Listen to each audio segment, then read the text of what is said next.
A-L-U-M-I-N-A, alumina.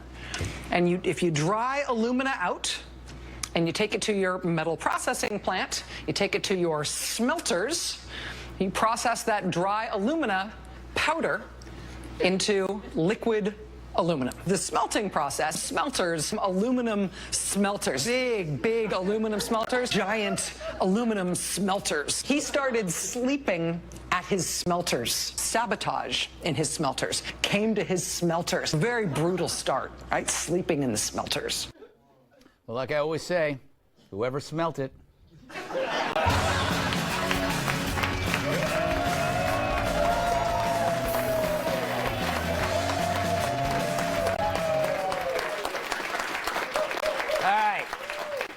Started with a tweet. President Trump claimed President Obama had bugged him. Now, maybe he was wrong, although Mr. Obama has been strangely silent about this accusation. Could he be hiding something else besides his birth certificate? It's a joke. Anyway, critics mocked Trump, and friends hoped this whole thing would blow over. Then Devin Nunes says this. I recently confirmed that on numerous occasions, the intelligence community incidentally collected information about U.S. citizens involved in the Trump transition. Well, put me in a blonde wig and call me Sally. Really, I want you to do that. After the show.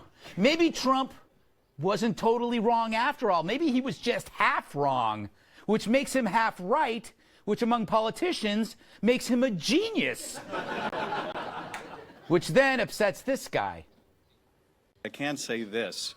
The chairman will need to decide whether he is the chairman of an independent investigation into conduct which includes allegations of potential coordination between the Trump campaign and the Russians, or he is going to act as a surrogate of the White House because he cannot do both.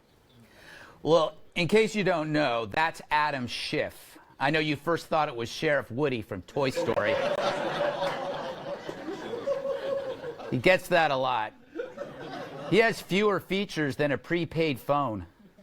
Could you imagine trying to give a description of him to the cops? Officer, he had 2 eyes. Back to the incidental collection. Back to the incidental collection of Trump's people. Now, that's not a big deal. We're always incidentally collecting something. It's like when you're in your apartment bathroom and you can hear through the vent that someone just got dumped by their boyfriend. And the crying, it helps pass the time after a bad meal at Taco Bell. Or it's like smelling fish being cooked down the hall. All day, this guy in 13J is broiling cod. Either that or he died. I should check on him. But the crime isn't the hearing or the smelling, it's the sharing. When the victims of the collection were unmasked and then circulated. Sure, maybe the people were easy to identify, but that's like me saying I slept with that stripper because strippers are easy. That doesn't work with the wife, unless she's the stripper. But let's face it, if these leaks were of Obama's team, the media would suffer from outrage diarrhea. You'd need a tanker full of Depends to prevent that mudslide. That's a nice image. Now, this doesn't vindicate Trump, but it does not vindicate him. He may have been wrong on Obama specifically, but generally speaking, what happened is enough smoke to maybe look like fire. And for Trump, that's a win. It's funny, even when he's losing, he ends up winning because the nuttiness of his enemies makes him right by comparison. It's like when a girl hangs around chubby friends so she appears thinner. Or back when I was single, bar hopping with horse jockeys. Suddenly I was the tall, mysterious stranger. Now, Trump appears right when surrounded by so much wrong. Besides, even if Trump makes a mistake, it's not like he's going to admit it, and nor will his loudest supporters. It reminds me of you-know-who. Yeah, if you ask President Obama what his biggest mistake was, he'd say, that I was too perfect. And the media would nod in unison, puckering up like starry-eyed blowfish.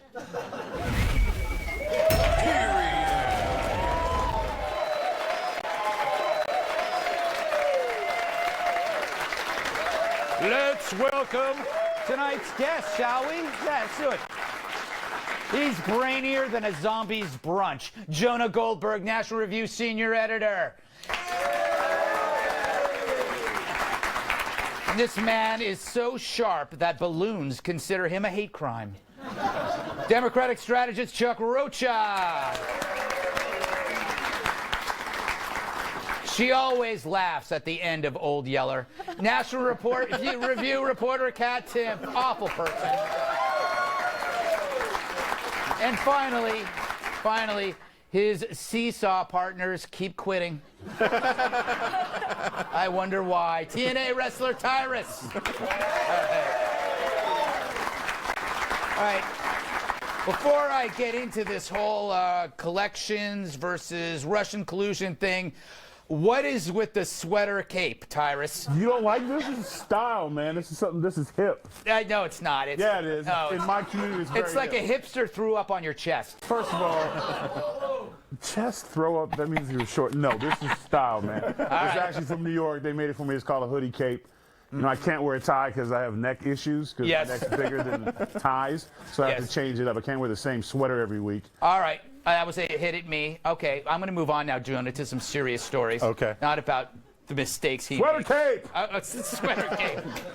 Jonah, what do you think about Nunes involving himself on this? People think he's covering for Trump. Other people saying he's the heroic whistleblower.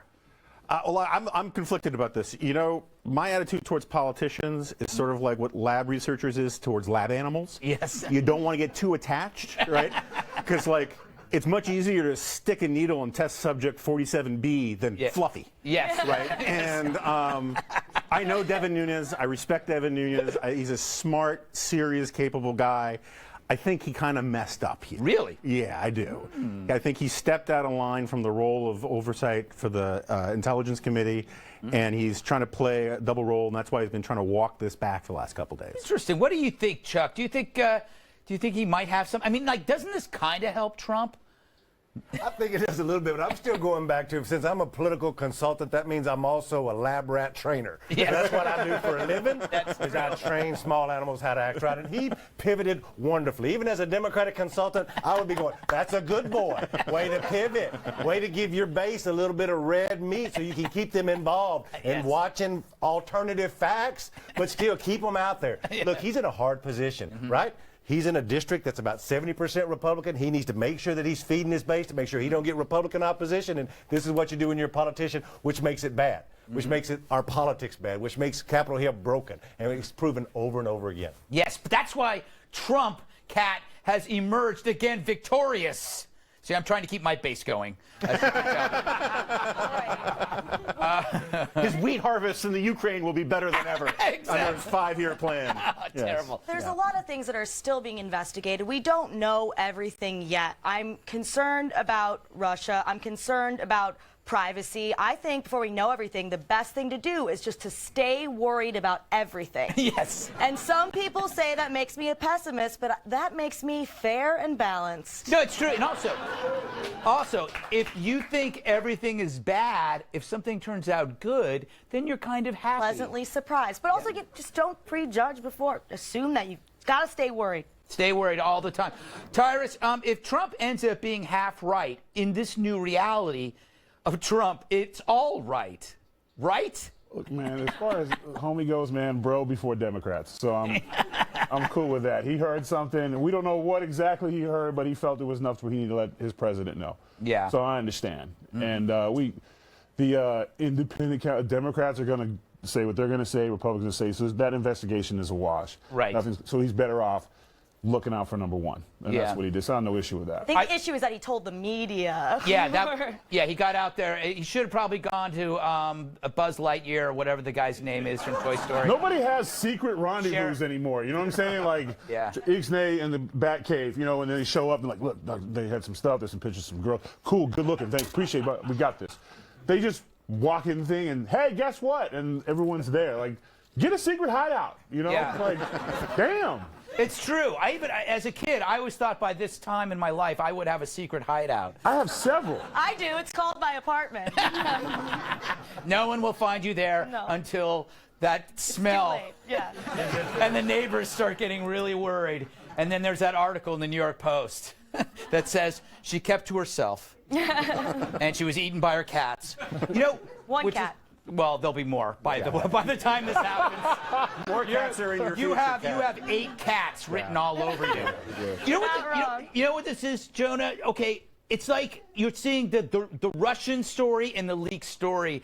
The Russian story is the Dems. The leak story, they're like two hobos in the street fighting over one cigarette butt, right? It's like they both cancel each other out. You know, I think that's right. And this is the problem, is that no one wants to sort of walk and chew gum at the same time. The leaking was really, really bad. Yeah. And the problem is everyone thinks that all leaks are the same. What they did by leaking this NSA transcript stuff is like orders of magnitude different than your normal leaking. Right. People should go to jail for years because of what they did.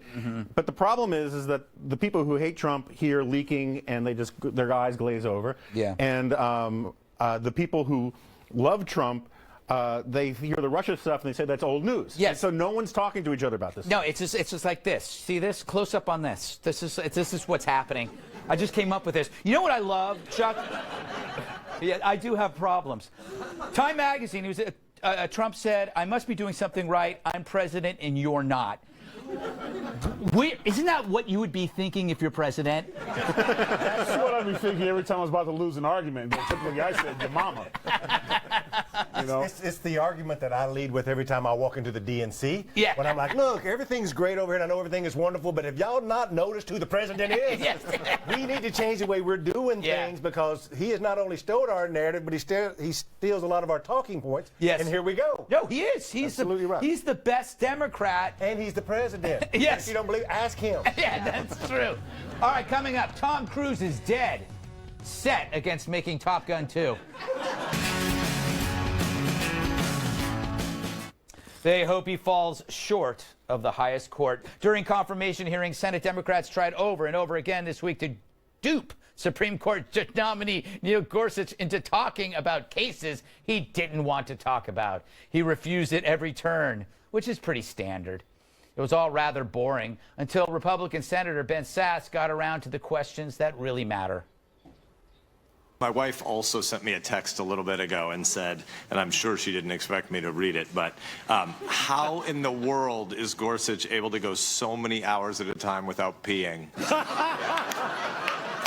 I won't make you answer, but the SCOTUS bladder is something the whole country stands in awe of, so. Interesting. Anyway, later, or possibly earlier, who knows? Senator Jeff Flake asked Gorsuch if he'd rather fight one horse-sized duck or 100 duck-sized horses.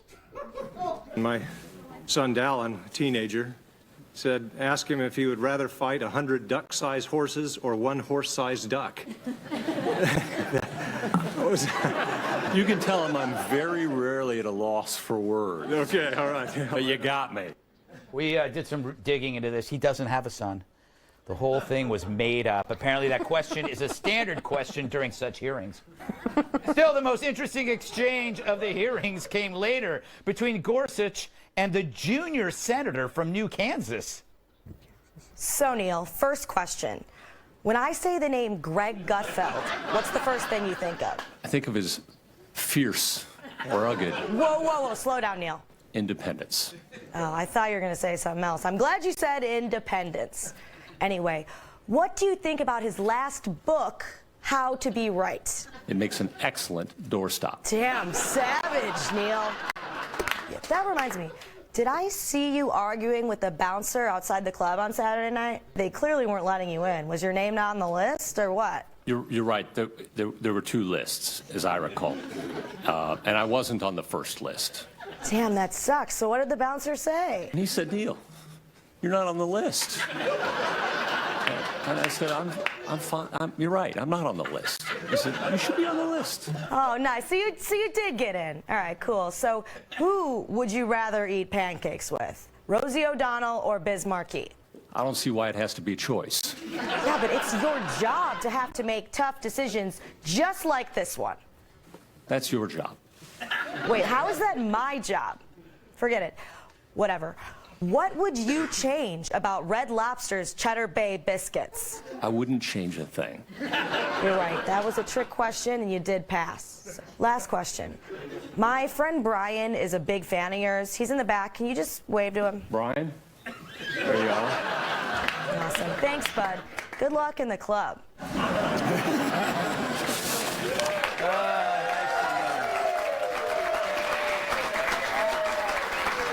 Are you going to vote yay or nay? Yeah, the Cheddar Bay biscuits. I'm a single issue voter. That's very good. That's the very good. issue is Cheddar Bay. All right, Chuck, here's my theory.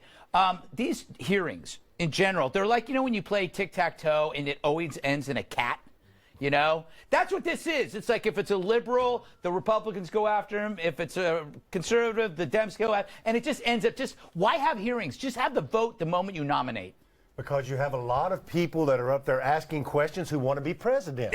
And so when they want to be president, they want to hire a political consultant that's brilliant like me, who will take that video and go, look how good a Democrat he is, and look how bad a Republican he is to asking these questions about ducks, and if the duck's the size of a horse. Or did you see what Cat asked him? And he was waving at people. Right? That's why, because there's a lot of egos in that room. Surprise, surprise. And there's a lot of people who want to run for president in 4 years, and so that's a lot of it. But the other thing is, the good news for the Supreme Court justice, if it falls in the woods in the middle of a week when we have investigations in Russia and health care and all these things, nobody in America really knew it was even happening. No, it just went away. It was like it was like, you know, there was a fire in the house, so the leaky bathroom nobody cared about, Jonah. You can use that metaphor whenever you want. Oh, really? Can I? I appreciate Yes, that. yes. You know, he could have just started shouting, "Get these squirrels off of me!" Yeah. And it would have just gone right down the news hole. Yeah.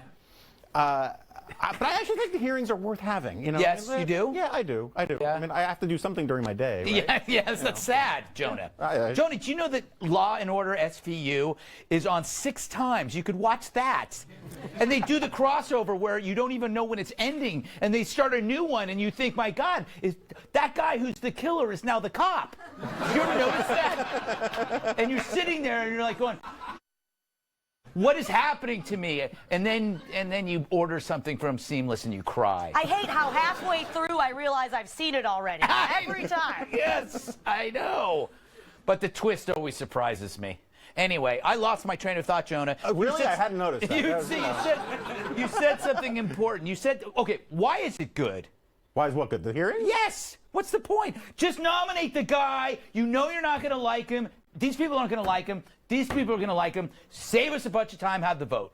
Well, clearly it didn't waste any of your time. Well, right? I mean, you were watching Law and Order SVU. No, but right? I did. He clearly stated he flipped back. Yes. I flipped back between Murder, She Wrote. And Yes. the same thing in Murder, She Wrote. What? She's a serial killer. Nobody gets it? Yeah. She's always there? Now, they're bringing it back. It's Murder, She Woke. Yeah.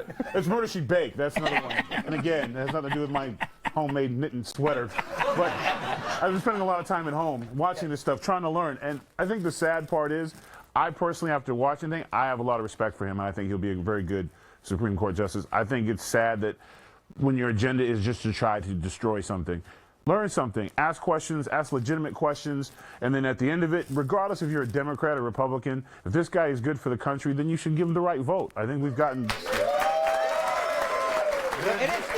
It is good. Obstruction, it's just, no one wins with obstruction. I think things are looking great, though, because the fact that Schumer, people are talking about filibustering, you don't start to talk about the filibuster if things are going well for what you want. Yeah, I still believe Gorsuch might be a robot. If you notice, there was that moment when they asked him a question, and he said, I was out eating a sandwich. That's something a robot would say. But it's like, yes, I do eat food just like you humans.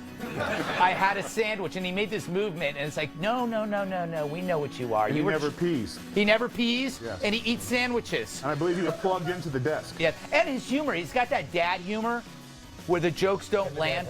Then the dad hair. He is Tom Bergeron. Coming up, a story so thrilling, you'll buy a ticket to ride it. Will he be fine without a canine? The Washington Post pointed out this week that President Trump may be the first president in 500 years to not have a dog or any pet in the White House. if you don't count Eric. No, I kid. Anyway, the paper also noted, I love Eric. The paper also noted some past leaders who benefited from having a dog because dogs generate good press and they bridge political division. Said a local dog, that's a terrible reason to get a dog. It was weird because the dog talked. Sure, Nixon telling that story about checkers helped him out of political hot water, and Bill Clinton walking with Buddy during the Lewinsky scandal made you feel a little sympathy for the guy, although the dog was nervous. And then, of course, there was President Obama walking his prized Joe Biden.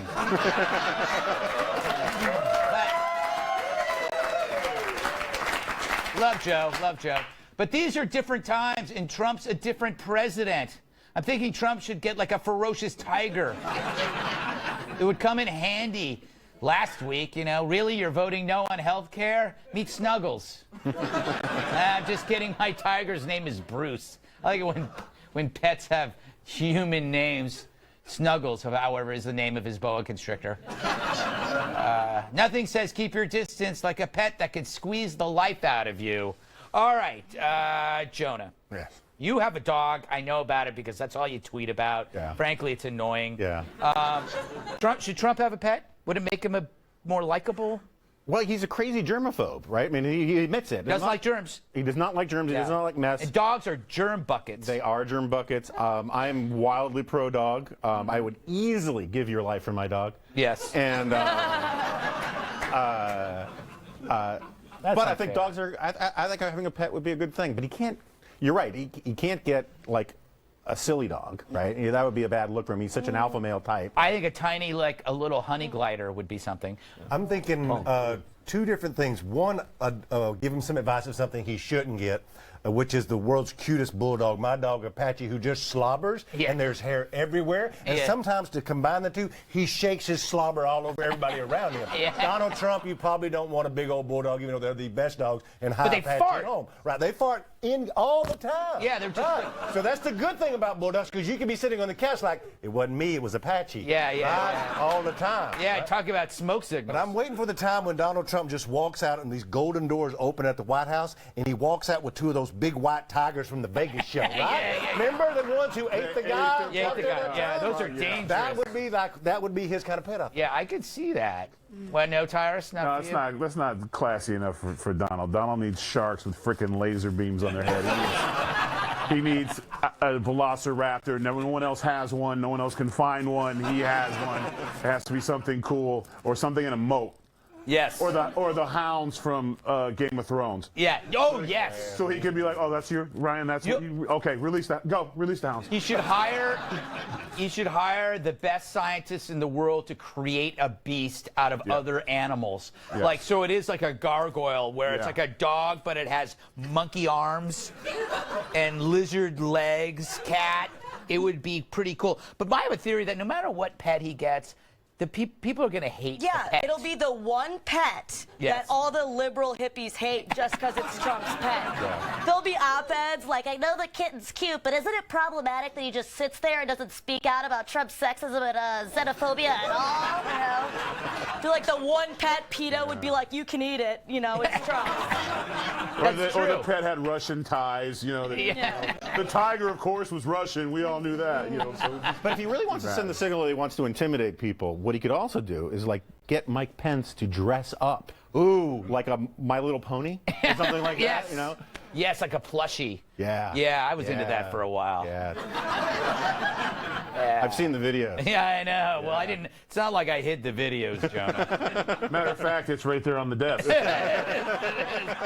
You know, I kind of admire the fact that he's ignoring convention. It's like, imagine somebody telling him, you know, Donald, I think you should get a pet. And he will just instinctively go, why? Because you think I should get a pet? You know, it's like, you know, you should get a Shih Tzu, you know, half poodle, half Shih Tzu. He'd say, pet or no pet, I don't give a Shih Tzu. Yeah. And then there would be no, so you can't bleep that. No, it's a dog. It's not like believe that. It's like we couldn't see that coming either. I know. No, I said the whole segment was built around a really bad joke. Those are beautiful bastards. They really are amazing little bastards. Yes. I would think it'd be great if he had like a beluga whale.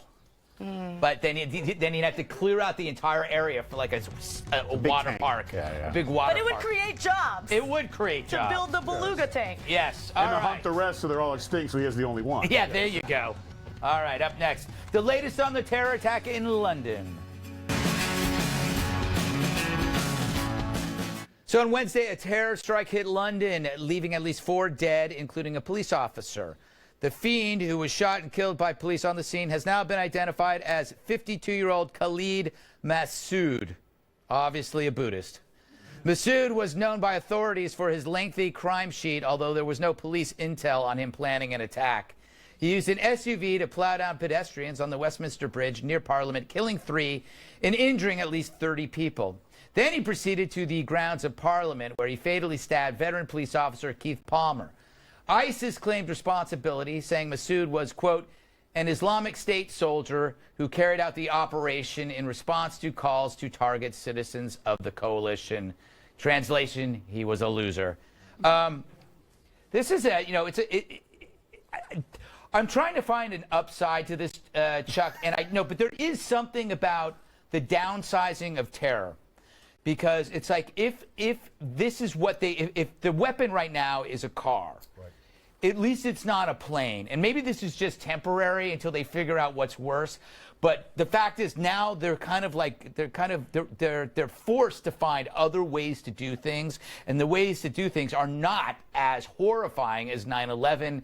And I'm just trying to think, maybe that's progress, as horrible as it is. Does that make sense? I think you're right, and I also think that what we have to be vigilant about is that we wake up every morning, we're having our coffee, we're fixing our kids to go to school, if that's what our thing is, and there's a story on TV. And it may not be in our country, it could be in another country. Yeah. I just don't want us to ever get numb to it. We should feel the pain that England feels, because it could have been us, right? Democrats or Republicans, our first job is to secure our country, make sure that we keep our people safe. And I think that because of what you're saying, they've become smaller. I think that what we were doing is working to make them have to use a car, but we still have to be as vigilant, not saying that you're saying we don't have to be. No, you're right. And I think that it's something very important that we should take it as serious as whether they were flying an airplane, and say that what we're doing is working, but always be vigilant, because I think that we do get numb because it's a natural human element. As a political consultant, trying to figure out people's minds and what they're thinking about, you want to keep that on the forefront of what we're thinking. No, it's true. In fact, I mean, it's the intent to kill is still the same. If that car was a plane, they'd wish it was a plane. But for now, they have cars. I'm worried, too, Jonah, about, like, we had this ban of electronic devices that kind of like was blown out of the news. And that the scary part of that is that the devices are now getting smaller and smaller and smaller. So the car thing, I'm saying, maybe that means terror is waning. But then I look at this and I go, no, their measures are shrinking, which means it could be worse. Yeah, look, there's actually, I mean, I know this is not the craziest, funniest topic, but there's actually a lot of intelligence that says that Al-Qaeda and its al-Nusra, not al-Nusra Front, but the Khorasan group are working on all sorts of new bomb techniques that can get past security. Yeah. And this idea that this was just sort of a bigoted attempt to keep Muslims from carrying their laptops on planes from these countries is kind of nonsense. Right. I mean, it may not be the right policy, it may be the right policy, but there is actual intelligence that says that these guys are trying to come up with new, scary stuff. There was a guy that got his ass blown up because he had inserted like an explosive suppository. This happened a couple of years ago. Yeah, I thought you were going back to that thing about the Taco Bell meal smelling the cod, but anyway. It feels that way sometimes. Tell me about it. Ring of Fire. Tyrus, I look at the vigils, like when you see people, and I know that it's meaningful, but I always feel like sometimes when these people are lighting candles and making heart hand symbols, that's where it ends. Like the sentiment, they stop with the sentiment is enough, but they don't want to act because they're worried about appearing Islamophobic. So do the vigil, but don't say what's wrong. And to your point, real quick, just the airport thing, I thought it was funny. I read a story where certain airport companies were making fun of the idea of not being able to take your laptop and stuff on the plane. And I think it's a joke until it's their plane that's blown on sideways because the technology is getting smaller. Yeah. One of the things with this attack that I personally thought was was really a strength of courage when the attacks are getting smaller and they take credit for it and they hit these acts of terror.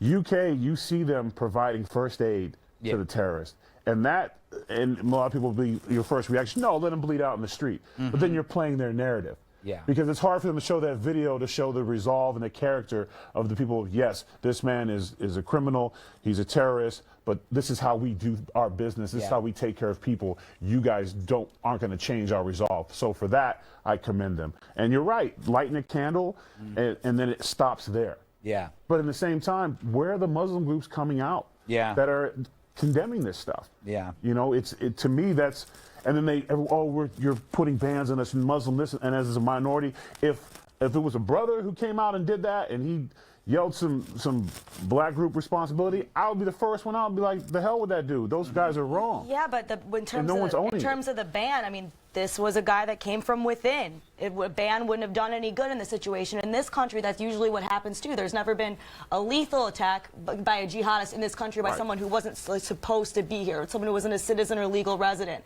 And it's terrifying because what do you do? I don't know, great question, but just to say, you know, this is a reasoning for the ban, that just doesn't make sense. No, but I'm not I'm not saying the ban, I'm saying in the sense of like groups coming out, because you're right, you're 100% right, Kat. Most of the attacks, the big attacks in this country, looking at, I think 4 or 5 were done by Muslims, since 17 9/11, like there's never been a lethal angry white American males. I mean, so most of the attacks that come are coming from within. Yeah. But when these things happen, he wants to claim or he is claimed by ISIS, the groups within need to come out and say, no, it's not okay, because then that's what spreads the fear, because no one in the other Muslim groups who aren't this way aren't coming out and saying that's wrong, we condemn them. We're lighting candles for them. We're saying no. We're going to help be vigilant. We're going to watch our neighborhoods when we see guys. We speak the language. When we hear different things, we're going to report. We're not hearing that stuff. Yeah. Or if maybe they're doing it and they can't say they're doing it because of what would happen to them. From Muslims kill Muslims. They're the #1 victims of their And when I said never, I meant since 9/11. I just want to say that so people don't tweet at me that I think I'm an idiot. All right. Thank you. We get enough of that, Kat. Yeah, I do. All right. Coming up, a story so unbelievable you might mistake it for the moon landing.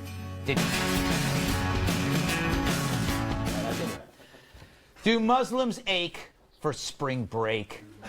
A BuzzFeed report, I never miss them, describes the struggles of spring break for American Muslim students this year. And it's all, of course, Donald Trump's fault. Apparently, the annual trip to Mexico's beaches has many of them worried about being detained in the airport or being asked personal questions. So they're opting not to go at all. But as Hannah Allam writes, quote, one school of thought is to push back and travel anyway.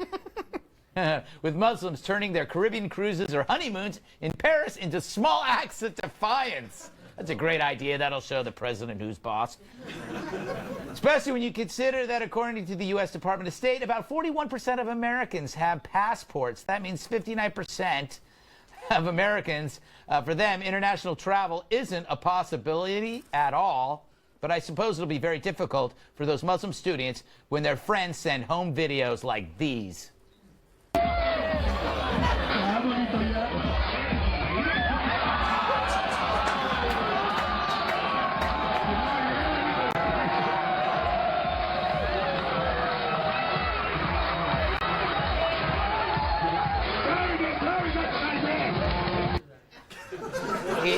He truly is the real winner in that picture.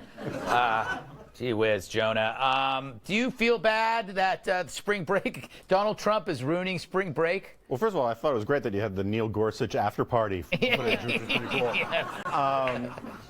Yeah, look, I've only been to Israel once, even though everyone seems to think I'm on, at least all my people who email me in all caps think I'm being paid by the Mossad, but because I have the Jewish name short of Shlomo Abramowitz. But anyway,